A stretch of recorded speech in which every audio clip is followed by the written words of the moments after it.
नमस्कार दर्शक बंधु आमर astro secret tips YouTube channel को मु जयनारायण पंडा आपण को स्वागत करुच्ची। पूर्वर अध्याय रे आमे श्रीमद् भगवद गीतार षष्ठ अध्याय विषय रे आलोचना करिथिलु। एबे आसंतु आरंभ करिबा श्रीमद् भगवद गीतार सप्तम अध्याय विषय रे। आजिर वीडियो आरंभ करिबा पूर्वरु जदि आपण आम चैनल को सब्सक्राइब करिनाहंती किंबा चैनल को नुआ देखुथांती ताहले चैनल को सब्सक्राइब करि नियंतु एवं पाखरे आसुथिबा बेल आइकन को बजै दियंतु। यह द्वारा आम समस्त वीडियोर नोटिफिकेशन आपण सर्वप्रथमे पाई परिबे। एबे आसंतु आरंभ करिबा श्रीमद् भगवद गीतार सप्तम अध्याय। सप्तम अध्यायर नाम हेउछि ज्ञान विज्ञान योग। यह 30टी श्लोक को नै गठित होइछि। एही अध्यायटी पितृलोकंक मुक्ति उद्देश्य रे पाठ करा जाय। ज्योतिषंक मतरे एही अध्यायर 30टी श्लोक को पितृपक्ष रे पाठ कले पितृलोक माने प्रेत जोनिरु मुक्ति पांती। एही अध्याय रे भगवान श्रीकृष्ण अर्जुन को कहिसंती एही संसार रे ईश्वरंकर बराबर किछि भी नाही, ना ही ईश्वरंक ठारु श्रेष्ठ आउ किछि अछि। जेउ लोक ईश्वर को समर्पित होई जाइछि से निसंदेह महान। एवं आहुरी मध्य कहिसंती बिना श्रद्धा रे करा जाइथिबा यज्ञ, दिया जाइथिबा दान एवं करा जाइथिबा तप ओ कौनसी शुभ कर्म ताहा असत अटे। एबे आसंतु आरंभ करिबा श्रीमद् भगवद गीतार सप्तम अध्यायर प्रथम श्लोक। ओम श्री परमात्मने नमः। श्रीमद् भगवद गीता सप्तम अध्याय ज्ञान विज्ञान योग। श्री भगवान उवाच मज्जासक्त मनः पार्थ योगं जुञ्जन्मदाश्रयः असंशयं समग्रं मां यथा ज्ञास्यसि तच्छृणु।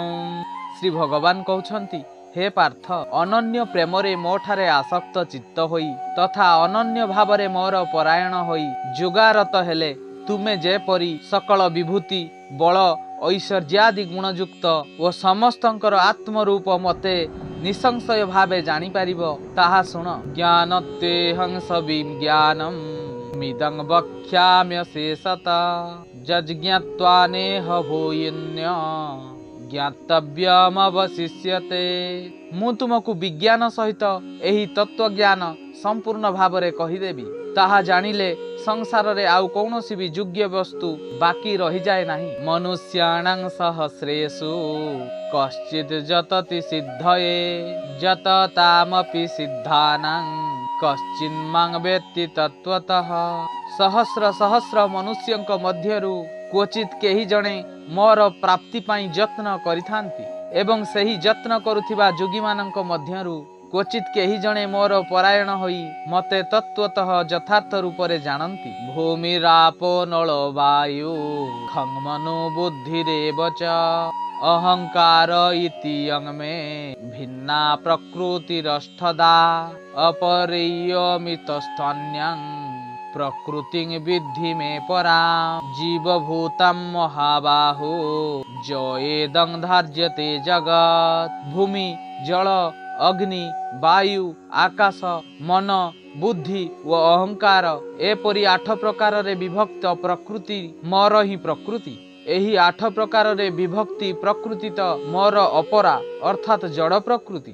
हे महाबाहु, एहाठारु भिन्न अन्य प्रकृति जहाँकि समस्त जगत को धरी रखिछि ताहा मोर जीवरूपा परा अर्थात चेतना प्रकृति बोली जान।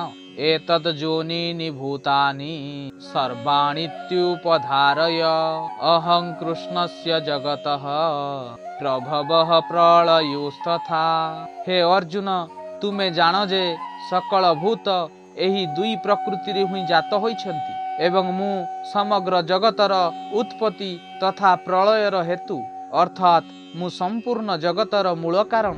मतः परन्तरो नन्या किंचिदस्ति धनंजय मयि सर्वमिदं प्रोतं सूत्रे मणिगणा इव। हे धनंजय, मो ठारु भिन्न अन्य कौनसी परम कारण नाही। सूतारे सूतारे मणि गुड़िए गुंथि होइथिबा परी एही समस्त जगत मो ठारे गुंथा होई रहिछि अर्थात एही समस्त जगतरे मु उत्प्रोत होई रहिछि। रसु हंप्यसु कौन्तेय प्रभास्मि शशि सूर्ययोः प्रणवः सर्ववेदेषु शब्दः खे पौरुषं नुषु। हे अर्जुन, मु हेउछि जलर रस चंद्र ओ सूर्यर आलोक सकल वेदरे ओंकार आकाशरे शब्द ओ पुरुष मानंक ठारे पुरुषत्व पुण्यो गंध पृथिव्यां च तेजश्चास्मि विभावसौ जीवनं सर्वभूतेषु तपश्चास्मि तपस्येषु मु पृथ्वी रे पवित्र गंध अग्निर तेज तथा सकल जीवंक ठारे जीवन ओ तपस्वींक ठारे तप अटे जीवं मां सर्वभूतानां विद्धि पार्थ सनातनम बुद्धिबुद्धि मतामस्मि तेज तेजस्वी नामहम। हे अर्जुन तुमे मते ही सकल भूतंकर सनातन बीज बोली जान मु ही बुद्धिमान मानंकर बुद्धि ओ तेजस्वी मानंकर तेज अटे बलं बलवतां चाहं कामराग विवर्जितम धर्मा विरुद्ध भूतेषु कामोस्मि भरतश्रभ। हे भरत श्रेष्ठ मु बलवान मानंकर आसक्ति रहित ओ कामना रहित बल अर्थात सामर्थ्य एवं सकल प्राणीक मध्यरे धर्मर अविरुद्ध अर्थात शास्त्रर अनुकूल काम जेश्चैव सात्विका भावा राजस्थास्तामसाश्चजे मत एवेति तान् विद्धि नत्वेहं तेषु ते मयि। आहुरी मध्य सत्व गुणरु जात जेउ सबु भाव रहिछि एवं रजगुणरु तथा तम गुणरु जात जेउ सबु भाव रहिछि से सबु मो ठारु ही उत्पन्न बोली जान किंतु प्रकृतरे मु से सबुरे नाही से सबु मो ठारे नाहंती। त्रिभिगुणमयि भावै रेभिः सर्वमिदं जगत् मोहितं नाभिजानाति मामेभ्यो परमो वयं। गुण मानंकर कार्य रूप सात्विक राजस ओ तामस एही तीन प्रकार भाव द्वारा एही सारा संसार अर्थात प्राणी समुदाय मोहित हेउछि तेणु एही तीन गुणरु अतीत होई रहिथिबा अविनाशी स्वरूप मते चिन्हु नाही। दैवी ह्यस्या गुणमयी मम माया दुरत्यया मामे बजे प्रपद्यन्ते मया मेतां तरन्ति ते। कारण मोर एही माया अलौकिक अर्थात अत्यंत अद्भुत व गुणमयी होइथिबारु बड़ दुस्तर परंतु जेउ माने केवल मते ही निरंतर भजन करंती से माने एही माया को उल्लंघन करि जांती अर्थात संसार रु तरी जांती। न मां दुष्कृति नुमूढ़ा प्रपद्यन्ते नराधमाः मायया प्रभुतो ज्ञाना आसुरं भावमाश्रिता। जेउ मानकर ज्ञान माया द्वारा अपहृत होई जाइछि से परी आसुर स्वभाव धरिथिबा लोक माने मनुष्य मानक मध्यरे नीच से भली दूषित कर्मा मूढ़ा माने मते भजन करंती नाही।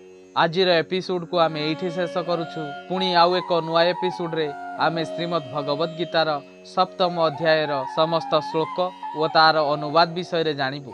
आजिर वीडियो आपनकु केमिति लागिला कमेंट माध्यम रे जणाइबा सहित वीडियो को लाइक करंतु शेयर करंतु एवं चैनल को सब्सक्राइब करंतु। आजि पई एतिकी नमस्कार।